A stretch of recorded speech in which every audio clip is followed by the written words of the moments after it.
নবীজি মসজিদে নববীতে একজন সাহাবীকে প্রবেশ করতে দেখলেন। 3 দিন পর পর 3 দিনই বললেন উপস্থিত সাহাবীরা, এই যে লোকটা জান্নাতি। সাহাবীরা বলে, ওর জান্নাতীও কি কাজ করে এমন আমি দেখব। বাড়িতে কৌশলে মেহমান হয়ে আশ্রয় নিলেন। 3 দিন থাকলেন বাড়িতে, দেখলেন না সেরকম কোনো গোপন আমল নেই। ডাক দিয়ে বলে, আল্লাহর বান্দা, আমি কিন্তু আপনার বাড়িতে মেহমান হয়েছি, এমনিতে না, আমার উদ্দেশ্য আছে। 3 দিন পর পর নবীজি আপনাকে বলেছে আপনি নাকি জান্নাতি, কি আমল করেন এবং যে জিন্দা অবস্থায় জান্নাতের সার্টিফিকেট নবীজি বলে দিলেন। লোকটা বলে, ভাই আমিও আপনার মতো 5 ওয়াক্ত নামাজ পড়ি, রমজানের রোজা রাখি, সত্য কথা বলি, যতটুকু আপনারা করেন অতটুকু আমার আমল বেশি নেই। তবে একটা কাজ আমি বেশি করি মনে হয়, সারাদিনের কর্মব্যস্ততা শেষ করে রাতের বেলা যখন ঘুমাতে যাই, বালিশে মাথা দিয়ে চিন্তা করি, আল্লাহ আজ এই লোকের সাথে এই আচরণ আমি করেছি, এই কথা অনেকের পেছনে পেছনে বলে ফেলেছি, আমার বিরুদ্ধে যার যা অপপ্রচার আছে, আমার বিরুদ্ধে যার যা ক্ষোভ আছে, আল্লাহ তুমি তাদেরকে দেখো। আর আমার দ্বারা যদি কারো উপরে ক্ষোভ, হিংসা, অহংকার থেকে থাকে, সবার উপরে আমার রাগ আমি মাটি করে দিলাম, মাফ করে দিলাম, সবাইকে আমি ছাড় দিয়ে দিলাম, কারো উপরে আমার কোনো অভিমান নেই, রাগ নেই, আমি একেবারে নিষ্কলুষ একটা পবিত্র মন নিয়ে ঘুমিয়ে পড়ি। মহান আল্লাহ মনে হয় এই কাজটা ভালো পছন্দ করেছে। চট্টগ্রামবাসী আপনার বিবেক খাটান তো, এই লোকটা কি করেছে এমন? আমাদের মতো নামাজ পড়েছে, রোজা রেখেছে, সত্য কথা বলা, এই বাকি একটা কাজ করেছে, রাতের সবার সময় কারো উপরে রাগ রাখেনি, সবার উপরে সব মাফ করে নির্মল একটা মন নিয়ে ঘুমিয়েছে। আমরাও সারা দিনের কর্মব্যস্ততা শেষ করে ঘুমাতে যাই, যার উপরে রাগ নেই তার উপরে রাগ তৈরি করে সকালে কি করে বাঁশ দেওয়া যায় সে চিন্তা করি না। তোমার আল্লাহ মাফ করবে। আমার কথার অর্থ কি বোঝা গেছে? নারী হোক পুরুষ হোক, এই আমলটা আজকে থেকে শুরু করা লাগবে। অন্তত সবার সময় চিন্তা করবেন আমি আর নাও বাঁচতে পারি, এখনই হয়তো ঘুমের ভেতরে আজরাইল আমার নিয়ে যেতে পারে, এই জন্য আমার কারো উপরে কোনো অভিমান নেই, রাগ নেই, ক্ষোভ নেই, আর কারো ক্ষতি করব বলে আমি এখন আর ঘুমাই না। আমি ঘুমাচ্ছি একটা নির্মল মন নিয়ে, শান্ত অন্তর নিয়ে। যদি বেঁচে থাকি ভালো, মরে গেলে তো গেলাম। আল্লাহ যেন আমাকে শাহাদতের মরণ দেন, বলেন আমিন। আল্লাহ ঘোষণা দিয়েছেন এটা শ্রেষ্ঠ নিয়ামত, যদি এই শুকরিয়া আদায় করো জীবনে আরো এরকম নিয়ামত আরো বাড়িয়ে দেবেন। আল্লাহ আপনাকে ভালো ভালো কাজ করার তৌফিক দেবেন। ওয়ালা ইন কাফারতুম ইন্না আযাবি লাশাদীদ। কোন মানুষ যদি এই নিয়ামতের গুরুত্ব না দেয়, দাম না দেয়, না শুকরিয়া করে, কুফরি করে, আল্লাহ তার জীবন থেকে ওটা ছিনিয়ে আযাবের ভেতরে ফেলে দেবে, বলেন নাউযুবিল্লাহ। এখানে হচ্ছে কি সমস্যা কি? একটা চেয়ার দিয়ে বসলেন। সুবহানাল্লাহ আলহামদুলিল্লাহ লা ইলাহা ইল্লাল্লাহ, সুবহানাল্লাহ আলহামদুলিল্লাহ লা ইলাহা ইল্লাল্লাহ মুহাম্মাদুর রাসূলুল্লাহ সাল্লাল্লাহু আলাইহি ওয়াসাল্লাম। দরুদ আর সালাম নবীজির উপরে পাঠ করে আজকের তেলাওয়াত কিন্তু আয়াত ছিল সূরা ফাতিহা 28 নাম্বার আয়াত, একটা মাত্র আয়াত পড়েছি। দেখি এই আয়াতের ভেতরে কি আছে, আমরা একটু তাফসীর আকারে কথা বলার চেষ্টা করি। সূরা ফাতিহা মানে বিজয়, ফাতিহা মানে কি? এই পৃথিবীতে বিজয় আসার কথা মুসলমানদের।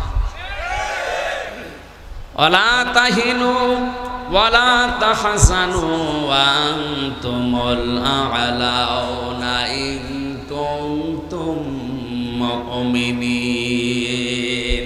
ভালো করেন। সারা জীবন আয়াতটা শুনেছি, কিন্তু আমি এখনো পর্যন্ত বুঝছিলাম না। কয়েকদিন আগে আয়াতটা আমার কাছে ক্লিয়ার হয়েছে। আল্লাহ বলেন কোনো চিন্তা নেই, কোনো ভয় নেই, তোমাদের জীবনে বিজয় আসবেই যদি মুমিন হতে পারো। তাহলে আয়াত থেকে প্রমাণ হয় বিজয় দেওয়ার মালিক কে? মুমিন হওয়ার মালিক কে? বলছে আল্লাহ। আল্লাহ মুমিন হবে? আল্লাহ তো মুমিন আছে। আল্লাহর যে 99টা নাম আমরা অনেকে বলি, আল্লাহর নাম 5000। কত? এর ভেতরে অন্যতম নাম হচ্ছে মুমিন। মুমিন কার নাম? এক কথা বলে না কেন? আর আমরা হচ্ছে আব্দুল মুমিন, মুমিনের বান্দা। আল্লাহ তো মুমিন আছে, আল্লাহ আবার মুমিন হবে কেন? মুমিন হওয়া লাগবে কাদের? আমাদের। বলেন কাদের? আর বিজয় দেওয়ার মালিক আল্লাহ। তাহলে আয়াত দ্বারা বোঝা যায় আমরা এখনো মুমিন হতে পারিনি, এই জন্য আল্লাহ বিজয় আমাদের দেয় না। এই কথা বলেন না কেন? নাকি আল্লাহর দোষ? বিজয় দেওয়ার ক্ষমতা এখন এই 1400 বছর উনি হারিয়ে ফেলেছে, এখন আর নেই নাকি? আমি এই যে ভাইকে 200 টাকা দিয়ে বললাম মাছ নিয়ে আসেন, উনি বাজারে গিয়ে মাছ নিয়েছে, কিন্তু মাথা একটু খারাপ আছে, কারণ মাছ নিয়েছে পচা মাছ। কি মাছ বলেন? বাড়িতে নিয়ে আসার পরে আমারে ডাক দিয়ে বলছে দোকানদার প্রায় 250 টাকা চেয়েছে, 1 টাকাও কমে দেবে না, শুধু আমির হামজার নাম বলেছি এই কারণে 50 টাকা কম নিয়েছে। এই নেন। অথচ মাছের দাম 100 টাকা। মাছের দাম কত?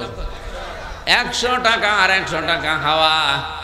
আমারে যা বুঝিয়েছে আমি তাই বুঝলাম মনে করেন। আর একজনকে টাকা দিয়েছে 200, ও মাছ নিয়েছে 200 টাকায়, কিন্তু মাছটা একেবারে পচা আর একেবারে নষ্ট, হাতে নেওয়া যাচ্ছে না। উনিও নিয়েছিলেন, কিন্তু অর্ধেক ভালো অর্ধেক পচা।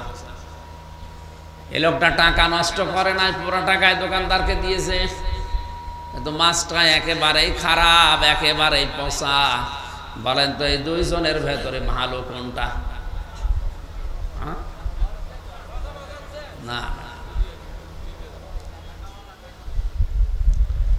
যে লোকটা 100 টাকা আত্মসাৎ করেছে আর 100 টাকা দিয়ে মাছ নিয়েছে, যদিও মাছটা অর্ধেক ভালো আছে, তারপরেও তো অর্ধেক পয়সা ফেলে দিয়ে খাওয়া যাবে। আর যার কাছে 200 টাকা দিলাম, দোকানদারকে 200 দিয়েছে, টাকা আত্মসাৎ করেনি, কিন্তু পুরাটাই পানিতে ফেলে দেওয়া লাগছে। আমরা এখন ওইভাবে যোগ্যতা অর্জন করতে পারি না আল্লাহর কোরআনের ধাঁচ অনুযায়ী। এই জন্য মহান আল্লাহ আমাদেরকে বিশাল ক্ষমতা দেয় না, এমন মানুষকে দেয় যে অর্ধেক টাকা মেরে খায়। আমি আর নিচে নামলাম না। দোষ এখন আল্লাহর না, বিজয় উনি দিতে পারেন, কিন্তু শর্ত হচ্ছে ইন কুনতুম মুমিনিন, আমাদের মুমিন হওয়া লাগবে। আজ বাংলাদেশে কয়েকটা জরিপ বেরিয়েছিল জানুয়ারি মাসে, আপনারা পেয়েছেন কিনা জানি না। এদেশে 100 জনের 15 জন মাত্র বিশ্ব নবীকে একমাত্র আদর্শ মানে, আর 85 জন নবীকে বাদ দিয়ে অন্য কাউকে টানা নানায় চলছে। আপনি জরিপটা যদি সত্য হয় বলেন তো, মহব্বত দেখাতে দেখাতে যদি বলা হয় নবীর মহব্বতে হাত তোলেন, অনেকে ঠ্যাং তুলে ফেলে। অথচ বাস্তবতায় যে নবীকে আদর্শ হিসাবে মানে না, ওর আদর্শ হয়ে দাঁড়িয়েছে আবু জেহেল মার্কালো। এই জন্য আল্লাহ আমাদের হাতে এগুলো দিতে চান না, কারণ জানে যে এর যদি দেওয়া হয়, এ 200 টাকা দিয়েছে, 200 টাকায় পানিতে ফেলা লাগবে। আর অন্তত এখনো যাদের কাছে আছে, এ 50 টাকার কাজ করলেও 50 টাকা মেরে খাক, তাও তো কাজ হচ্ছে। ফাতাহা মানে বিজয়, এটা আল্লাহর হাতে, পৃথিবীর কারো হাতে বিজয় নেই, এটা আল্লাহ কারো হাতেও দেননি। মুমিন হতে পারলে আল্লাহ বিজয় অবশ্যই আমাদেরকে দেবেন। বিজয় নামে যে সূরাটা আমরা বলি সূরা নাসর, এটা অনেকেই আমার মনে হয় এখানে যারা আছে শুধু আলেমরা বাদ দিয়ে 100 জনের নারী পুরুষ মিলে 95 জন ভুল করবে। নুন সাদ র নাসর, নাসর মানে সাহায্য, আর নুন সিন র নাসর মানে ঈগল পাখি। নাসর মানে আপনি যদি তেলাওয়াত ধরেন, এখন নারী পুরুষ যারা আছে দেখেন সবাই এভাবে বলবে ইযা জা নাসরুল্লাহি ওয়াল ফাত। হয়েছে? এখানে সোয়াদ মুখ গোল করে উচ্চারণ করা লাগবে। সোয়াদকে সিন দিয়ে বললে অর্থটা আকাশ পাতাল পাল্টিয়ে যাচ্ছে। যেখানে সাহায্য হবে সেখানে হচ্ছে ঈগল পাখি বা শকুন। আপনি যেন বলতে চাচ্ছেন যখন আল্লাহর সাহায্য আসবে তখন আপনি বিজয় দেখতে পাবেন। সিস্টেম অপর পৃষ্ঠায় আপনি বলছেন যখন শকুন আসবে তখন বিজয় পাবেন। একটা কথা বলুন, যেন বিজয় নামে যে সূরাটা আছে সূরা নাসরটা আশা করছে আপনারা ঠিক করে নেবেন। এখানে সোয়াজ মুখ গোল করে বলবেন ইযা জা নাসরুল্লাহি ওয়াল ফাত ওয়া রাআইতান নাসা ইয়াদখুলুনা ফি দীনিল্লাহি আফওয়াজা ফাসাব্বিহ বিহামদি রাব্বিকা ওয়াস্তাগফির ইন্নাহু কানা তাওয়াবা। ওই সূরা ফাতিহা থেকে বিজয় থেকে 28 নম্বর আয়াতটা আমরা পড়েছি। আয়াতের সামারাইজ মূল বিষয় হচ্ছে আল্লাহ পাক যে ধর্ম, যে ইসলাম, যে দিন দুনিয়ায় পাঠিয়েছেন এটা তিনি বিজয় করবেনই। যত দিন আছে দুনিয়াতে, যত নবীকে আল্লাহ পাঠিয়েছেন একটাই দায়িত্ব ছিল তাদের, ভালো করে খেয়াল করে। পৃথিবীতে যত নবী এসেছে, যত রাসূল এসেছে, এদের ভেতরে হয়তো শরীয়তের বিভিন্ন মাসলা মাসাইল নিয়ে, বিভিন্ন বিধান নিয়ে মত পার্থক্য ছিল, কিন্তু এই বিধানটা নিয়ে দুনিয়ায় কোনো নবী, কোনো রাসূলের ভেতরে মত পার্থক্য হয়নি। আমি আবার বলছি, হয়তো কোন নবীজির জামানায় নামাজ ছিল না, কোন নবীজির জামানায় যাকাত ছিল না, কোন নবীর জামানায় হয়তো হজ ছিল না। এভাবে ছিল বিভিন্ন জামানায় বিভিন্ন মাসলা মাসাইল নিয়ে, কিন্তু প্রতিটা জীবনে নবীদের এই কাজ ছিল আনাকিমুদ্দিন ওয়ালা তাতাফাররাকু ফি, যে দিন কায়েম করা লাগবে জমিনে আল্লাহর, জমিনে আল্লাহর দিন কায়েম হবে, বিষয় কোনো মত পার্থক্য। কথা বুঝতেছেন? এটা কত বড় গুরুত্বপূর্ণ জিনিস আপনার জীবনে।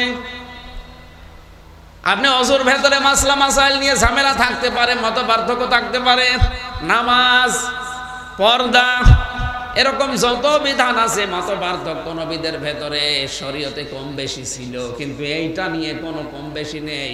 প্রতিটি নবীকে আল্লাহ বড় বড় 4 জন নবীর নাম এখানে দিয়েছেন। শারা'a লাকুম মিনাদ-দীনি মা ওয়াসা বিহি নূহা ওয়াল্লাযী আওহাইনা ইলাইকা ওয়া মা ওয়াসাইনা বিহি ইব্রাহিমা ওয়া মূসা ওয়া ঈসা আন আকিমুদ-দীন ওয়া লা তাতাফাররাকু ফীহি। পাওয়ারফুল 4 জন নবীর নাম নূহ, ইব্রাহিম, মূসা, ঈসা। এরপরে আল্লাহ পাক বলেন, হে নবী আপনাকে আমি ওহী পাঠালাম, আপনারও জীবনের মেন দায়িত্ব আনাকিমুদ্দিন, দিন কায়েম করা লাগবে। অথচ বাংলাদেশে আজ এইটা নিয়ে যত মত পার্থক্য। আমি আলেমদের দৃষ্টি আকর্ষণ করছি, ভিডিও ম্যান এদিকে তাকাও। এখন যে 2 মিনিট বলছি এইটা কাট করে কালকে ছেড়ে দেবেন। আমি এই যে কোরআন শরীফ সামনে নিয়ে বলছি, আলেমরা আজ স্টেজে ওঠার পরেই দেখছি বিভিন্ন সুন্নত, নফল, মুস্তাহাব, মুবাহ জিনিস নিয়ে কাদা ছড়াছড়ি করে আমাদের ভেতরে আরো গন্ডগোল বেঁধে যাচ্ছে বেশি। আরে ভাই, মত পার্থক্য থাকবেই, কিন্তু দল পার্থক্য করা হারাম, জায়েজ নেই। শুকুরের গোশত খাওয়া যেরকম হারাম, মায়ের সাথে জেনা করা যেরকম হারাম, মুসলমানদের ভেতরে দল বেদলে বিভক্ত হয়ে পার্থক্য করা, দল পার্থক্য করা এরকম হারাম। কথা বুঝতেছেন? হ্যাঁ, আপনার কোন মাসলা মাসাইল নিয়ে মত পার্থক্য থাকতেই পারে, ইখতিলাফ থাকবে, কিয়ামত পর্যন্ত এটা থাকবে, কিন্তু ইফতিরাক থাকতে পারবে না। পার্থক্য করে আপনি আলাদা আলাদা হয়ে নতুন নতুন করে কাদা ছড়াছড়ি করবেন এর পেছনে। এটা যারা করছেন বন্ধ করেন, এর দ্বারা মুসলমানদের কিন্তু ক্ষতি হয়ে যাচ্ছে। সব চাইতে আনন্দে আছে এই দেশের রাম আর বামরা। হ্যাঁ, যারা করছেন আমরা জানি, কিছু কিছু আলেমরা এদের কাছ থেকে গোপনে টাকা পয়সা খেয়ে বাস্তবতায় এই কাদা ছোড়াছড়ি করে আমাদেরকে আজ দল বিদলে বিভক্ত করে দিয়ে ওদেরকে আপনি আনন্দ দিতে চান, হাসাতে চান। ওরা তো ওদের কাজ সিদ্ধি করে নিচ্ছে, স্বার্থ সিদ্ধি করছে। বাস্তবে আমাদের দ্বারা ইসলামের ক্ষতি হয়ে যাচ্ছে। এজন্য এটা বন্ধ করা লাগবে। দিন কায়েমের ব্যাপারে হ্যাঁ, আপনি পীর সাহেব, আপনি পীরের খানকা চালান, জিকির করান, ইবাদত শিখান, কোনো অসুবিধা নেই। কিন্তু আপনার জীবনের টার্গেট থাকা লাগবে কি করে ইসলাম এদেশে কায়েম হয়। কথা বলছেন, আপনি ইসলাম কায়েম করার জন্য কথা বলার চেষ্টা করেন। তাবলীগ জামাতে যারা আছেন তাবলীগ করেন, আমি নিষেধ করছি না, জীবন চিল্লায় চলে যান, কোনো অসুবিধা নেই।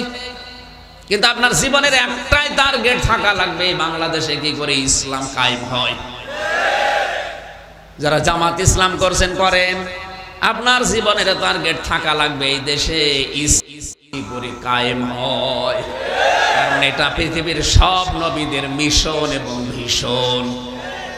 ওয়াল্লাযী, তিনি সে আল্লাহ, আরসালা রাসূলাহু বিল হুদা, যিনি তার রাসূলকে দ্বীনে হক দিয়ে, সত্যের বিধান দিয়ে দুনিয়ায় পাঠিয়েছেন। এখানে একটা শিক্ষা আছে। বাংলাদেশে আজ অনেকেই না বুঝে এই কথা মনে করে যে সব ধর্ম সমান। না, এটা হারাম। লাকুম দীনুকুম ওয়ালিয়া দীন, তোমাদের দিন তোমাদের, আমাদের দিন আমাদের। এই আয়াত দিয়ে দলিল দিচ্ছে যে সব ধর্ম সমান। না, এটা জায়েজ নেই। আয়াতের তাফসীর আপনি পড়েন, যত মুফাসসির আছে সবাই লিখেছে আল্লাহর কাছে একটাই ধর্ম, তার নাম ইসলাম। বাকি যা আছে একটাও আল্লাহর কাছে ধর্মই না। ধর্ম তো দূরের কথা, ধর্মই না।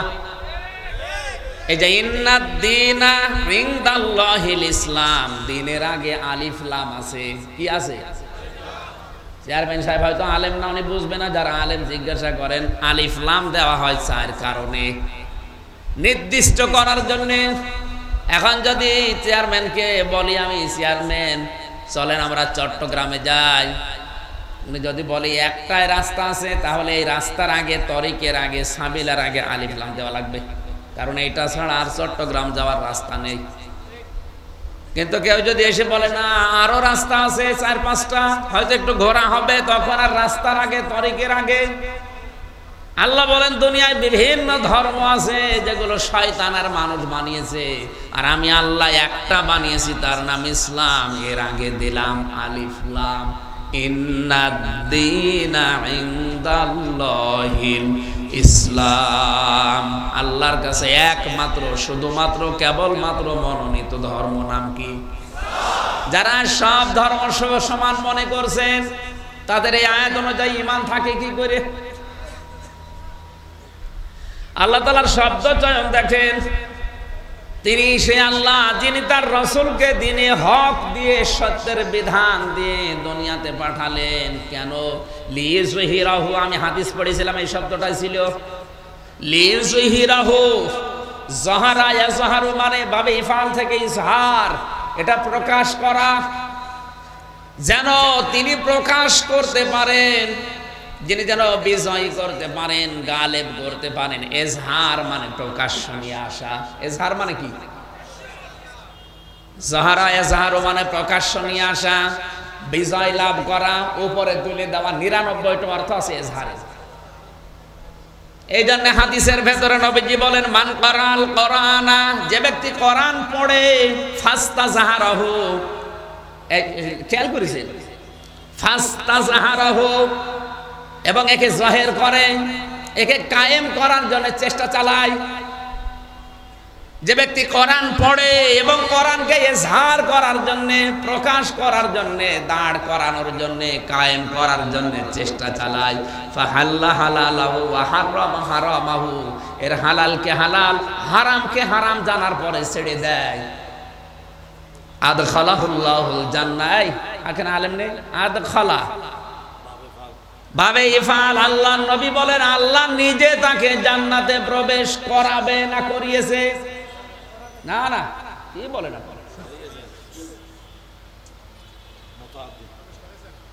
তাকে প্রবেশ করিয়ে দিয়েছেন। আদখালাহুল্লাহুল জান্নাহ, আল্লাহ নিজে তাকে জান্নাতে প্রবেশ করাবে না। সত্যি যারা কোরআনকে ঝাড় করার জন্য, যারা প্রকাশ করার জন্য, কায়েম করার জন্য, কোরআনকে দাঁড় করানোর জন্য চেষ্টা চালায়, আর এর হালালকে হালাল জেনে আঁকড়িয়ে ধরে, হারামকে হারাম জানার পরে জীবন থাকতে ছেড়ে দেয়, এই লোকটাকে আল্লাহ যেন জান্নাতে দিয়ে দিয়েছে। তাহলে এই লোকটা জান্নাতি মানুষ, কোনো সন্দেহ নেই, কিন্তু এই হাদিসটা মানা লাগবে। এতটুকু নবীজি শেষ করেননি, পরের অংশটুকু কেন, যদিও মুহাদ্দিসদের ভেতরে মত পার্থক্য আছে, তারপরেও বলছি, ওয়া শাফাআহু ফি আশারাতিন মিন আহলি বাইতিহি কুল্লুহুম ক্বাদ ওয়াজাবাত লাহুম নার। আল্লাহর নবী বলেন, এই লোকটাকে আল্লাহ সুপারিশ করার জন্য যোগ্যতা দেবেন এমন 10 জন মানুষের, তার পরিবারের লোক, যারা জাহান্নামে যাওয়ার উপক্রম হয়ে গিয়েছিল। এই জন্য নবীকে আল্লাহ যে দায়িত্ব দিয়েছেন, আমাদের জীবনের মেন দায়িত্ব এইটাই হওয়া লাগবে। আমি আর যাই করি, মরণের আগে অন্তত এই চেষ্টাটা করব যে কি করে আল্লাহর কোরআন এই দেশে কায়েম হয়। এটা যদি কেউ রাজনীতি মনে করে, দুনিয়ার কাজ মনে করে ছেড়ে দেয়, ও আব্দুল্লাহ বিন উবাইয়ের মতো মুনাফিক হয়ে মরবে। আল্লাহ বলেন, হে নবী, আলাদ্দীনি কুল্লি, যত ধর্ম আছে দুনিয়ায়, যত দিন আছে, সব দিনের উপরে আমার ইসলামকে আপনি কায়েম করবেন। তো এটা তো ফেরেশতারা করে দেবে, কথা বলেন। এটা যদি কেউ শত্রুতা করে, বিরোধিতা করে, আজে বাজে মন্তব্য করে, ষড়যন্ত্র করে পেছন দিক থেকে, আল্লাহ বলেন, কাফা বিল্লাহি শাহিদা, হে নবী, আমি আল্লাহ আপনার জন্য যথেষ্ট এই কাজে। এই জন্য এই কাজের জন্য আপনি যদি কেউ এগিয়ে না আসেন, চট্টগ্রামের আল্লাহর দিন আল্লাহ টিকিয়ে রাখবে, আপনাকে নিয়ে অথবা আপনাকে ছাড়া। আপনি যদি আসতে চান, ওয়েলকাম, ভালো, আপনার কপাল ভালো। আপনি যদি বিরোধিতা করেন, আমি একটা কথার শেষ কথা বলছি, এটা এই কোরআনের মালিককে আমি, আমির হামজা, আমরা কেউ, এক কথা বলা লাগবে। এই জমিনের মালিককে আমরা, জমিনের মালিককে, কোরআনের মালিক আমরা, তাহলে কি না? না, আমরা খাদেম, আমরা এই কোরআনের কামলা, খাদেম, লেবার, মনীষ, পাঠ, যাই বলেন, আমরা তো খালি খেদমত করে যাচ্ছি। এই জমিনটাতে মনে করেন আমি সভাপতিকে বললাম, ভাই 5টা মানুষ নিলাম, এখানে ধান লাগাবে, 5টা পর্যন্ত ধান লাগান, বিকাল 5টায় আপনাদের বেতন দিয়ে দেব। বিকাল 5টা বাজতে মাত্র 10 মিনিট বাকি আছে, 5 জন মস্তান এসে বলছে, না, এ ধান সব তুলে ফেলো। এখন আমরা যদি বলি, ভাই না, আর 5 মিনিট 10 মিনিট পরে তোলেন, কারণ এ ধানও আমাদের না, এ জমিও আমাদের না, আমরা শুধু কামলা। আমরা কি 10 মিনিট পরে এই মালিক এসে আমাদের বেতন দিয়ে দেবে, আমরা চলে যাব, তখন আপনি ধান তুলে ফেলেন, কোনো অসুবিধা নেই। কিন্তু 10 মিনিট আগে আমরা তুলতে দেব না, কারণ বিকাল 5টার আগে আমাদের বেতন। কথা বলেন না কেন? এরপরেও যদি মস্তানরা বলেন, না, আমরা তুলে ফেলবো, তখন বাধা দেওয়া লাগবে না? এক কথা বলেন। বাধা দিতে গিয়ে যদি হাতাহাতি হয়, হোক, যদি ওকে মেরে ফেলা লাগে, কথা বলেন, মেরেও ফেলা লাগবে, কারণ আমার বেতন দরকার। বেতন না হলে আমার পরিবারের লোক চলতে পারবে না। এটা যেমন সহজে বুঝলেন। এখন মালিক এসে 10 মিনিটের ভেতরে মালিক এসে যদি দেখে না, সব তুলে ফেলছে, ও মালিক মনে হয় কিছু বলবে না। না, ওনার যদি ক্ষমতা নাও থাকে ওই সময়, উনি হয়তো ছাড় দেবে, দাঁড়িয়ে দাঁড়িয়ে দেখবে, ঠিক আছে তোল তোরা। ক্ষমতা যদি ওনার থাকে, গোপনে হয়তো এমন ধরা ধরবে, বাপ বলার সময় দেবে না। আমরা যারা কামলা আছি এই জমিনের, আমরা তো বিকাল 5টা মানে জীবনের শেষ দিন, এটা যেহেতু আমাদের আসল টার্গেট, আমরা করিয়েই যাব। জীবনের শেষ দিন পর্যন্ত কোরআনে কারিম কি করে বাংলাদেশে কায়েম হয় আমরা চেষ্টা চালাবো। এই চেষ্টা করা আমাদের জন্য ফরজ, ফল দেওয়া আল্লাহর দায়িত্ব। কায়েম হলে ভালো, না হলেও আমার অসুবিধা নেই, কারণে কোরআনের মালিক আমি না, জমির মালিকও আমি না। কথা বলে না কেন? আমার তো বেতন দরকার, আমার বেতনের নাম, আরো জোরে বলেন বলেন, আমার বেতন বিকাল 5টায় দিয়ে দিলেই হবে, বাকি যা করার আপনি করেন। এরপরেও যদি মনে হয় যে মালিক কিছু বলছে না, ধান তুলে ফেলে মস্তানেরা, উনি দেখে আল্লাহ পাক মনে হয় ওনার মতো দুর্বল। উনি দেখতেছে আজ 53 বছর হয়ে গেল, এদেশে এখনো কোরআন কায়েম হয়নি, যারা কায়েম করতে যায় তারাই মার খায়। উনি মনে হয় দেখে দেখে আরো সে বসে বসে চিন্তা করছে যে যা মস্তানি করছো করো, আমি কিছু বলছি না, কিন্তু যখন ধরবো বাপ বলার সময় দেব না। কাফা বিল্লাহি শাহিদা দিয়েছেন, আমি আল্লাহই যথেষ্ট। কাফা শব্দের শাব্দিক অর্থ কারো লাগবে না, এই জন্য আমি কাউকে সরাসরি ধরি না, কিন্তু যদি একবার ধরি ওরে আর ছাড়ি না। আমার ছোট্ট একটা মেয়ে ছিল ফারিহা জান্নাত, ওরে 1 বছর আমি জেলখানায় রেখে গিয়েছিলাম, এখন ও 4 বছর। আর ওই সময় যখন ছোটবেলায় উপরে এরকম মারতাম, যত উপরে উঠতো তত হাসতো। আর বড়টার বয়স ওই সময় ছিল 6 বছর, পরে একটুখানি উপরে তুললে কান্নাকাটি করতো। বড়টার বিশ্বাস আমার উপরে যে আমার বাবা যত উপরে মারবে আমি তো ভারী হয়ে গেছি, যদি ভেতরে তুলতে না পারে হাত দিয়ে তাহলে আমি পড়ে গেলে আমার লাগবে। ছোটটার কিন্তু ওই ভরসা নেই, ছোটটার ভরসা সব আমার উপরে, ওর বিশ্বাস আমার উপরে। আমার বাবা যত উপরে মারবে নিচে হাত পেতে রাখবে, আমারে পড়তে দেবে না। আমাদের ঈমান আমার ফারিহা জান্নাতের মতো এখনো হয়নি আল্লাহর উপরে।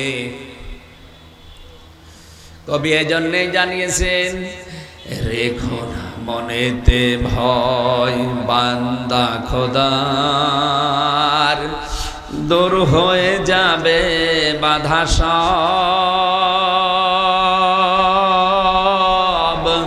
তোমার আমার এক মালিক আছেন, আছেন আমাদের রব, আছেন আমাদের রব। সরে বলেন আমিন, আল্লাহুম্মা আমিন।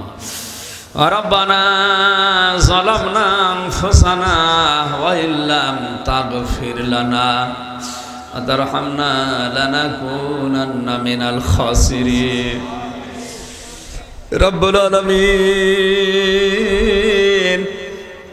সারা জীবন অপরাধ করে জীবনটা নষ্ট করে ফেলেছি আল্লাহ। হাত উঠায় কথা বলবো ভয় করে, লজ্জা করে। জীবনের পেছনে তাকালে মনে হয় জাহান্নাম ছাড়া কিছুই দেখা যায় না। আমাদের অপরাধের দিকে তাকিও না, তোমার রহমতের দিকে তাকাও, জিন্দেগীর গুনাহগুলো মাফ করে দাও। আমাদের পেছনে যারা দুনিয়া থেকে বিদায় নিয়েছে, তাদের ইবাদত বন্দেগীর দিকে তাকালে আমাদেরটা কিছুই মনে হয় না। দুনিয়া আখিরাতের শস্য খেতে হাদিসটা আমাদের প্র্যাকটিক্যাল লাইফে আমল করার তৌফিক দাও। দিনের বেলা হাজারো কাজ বাদ দিয়ে চট্টগ্রামের এই ময়দানে কোরআনে কারিম শোনার জন্য তোমার যে বান্দা বান্দিগুলো এসেছে, তুমি ওমরের মতো টপ টেররকে জিরো থেকে হিরো বানিয়ে জান্নাতি বানিয়ে ঘোষণা দিয়েছে। আমাদের এই মানুষগুলোকে তুমি মেহেরবানি করে ওমরের মতো বানিয়ে দাও। আজকের আলোচনায় যদি সওয়াব দিয়ে থাকো কোটি কোটি গুণে বাড়াও, কিয়ামতের দিন সুপারিশ করবে তার রওজায় পৌঁছিয়ে দাও।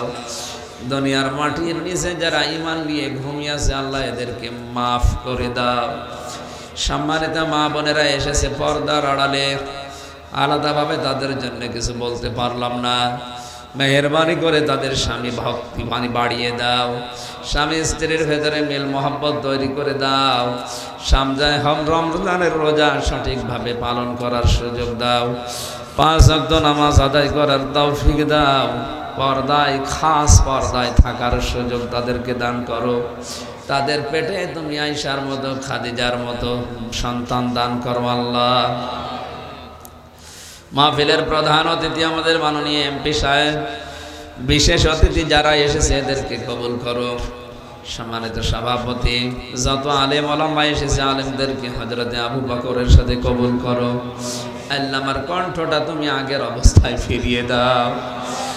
3টা বছর পর যখন মুক্ত জীবনে ফিরিয়ে দিয়েছো আল্লাহ, তুমি আমাকে শেফায়ে কামিলা আজেলা নসিব করো। আগামীতে এই মাহফিলটা কোরআনের জন্য বিশাল আকারে কবুল করে নাও।